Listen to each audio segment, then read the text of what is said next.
Breaking news చూస్తున్నారు. ఆంధ్రప్రదేశ్ లోకేష్ ను deputy CM గా ప్రమోట్ చేయాలని మహాసేన రాజేష్ మాత్రమే డిమాండ్ ని తెరమీదకి తీసుకొచ్చారు. మహాసేన రాజేష్ వీడియో వదిలేరు. మహాసేన రాజేష్ డిమాండ్ తో ప్రారంభమై అది క్రమంగా ఊపందుకుంటోంది అనడానికి సజీవమైనటువంటి సాక్ష్యం. ఒక గాలి సుడిగాలవుతుంది, ఆ సుడిగాలి తుఫాన్ అవుతుంది అని విన్నాను, ఇప్పుడు కళ్ళారా చూశాను.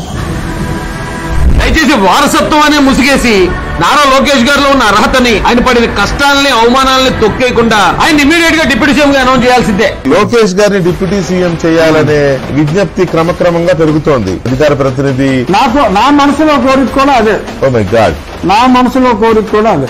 మాకొక కోరిక సార్, నారా లోకేష్ గారిని డిప్యూటీ సీఎం గా ప్రమోట్ చేయాలని చెప్పి మేమందరం కూడా కోరుకుంటున్నాం సార్. లోకేష్ గారికి డిప్యూటీ సీఎం అడుగుతున్నారు ఏంటంటున్నారు కదా మీరు, ఏం తక్కువ ఉంది ఆయనకి? నారా లోకేష్ యువగలం పాదయాత్ర మొదలెడితే రాష్ట్రం ఒక్కసారి చీమలదండగా ఉప్పొంగింది. కార్యకర్తల రోమాలు నెక్కుపడిచాయి.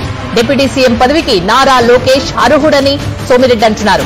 డిప్యూటీ సీఎం చేయాలన్న ప్రతిపాదనను సమర్థిస్తున్నానని ట్వీట్ లో తెలిపారు ఆయన. ఎవరు ఏమన్నా అనుకోనివ్వండి, తెలుగుదేశం పార్టీ భవిష్యత్తు నారా లోకేష్ గారు మాత్రమే.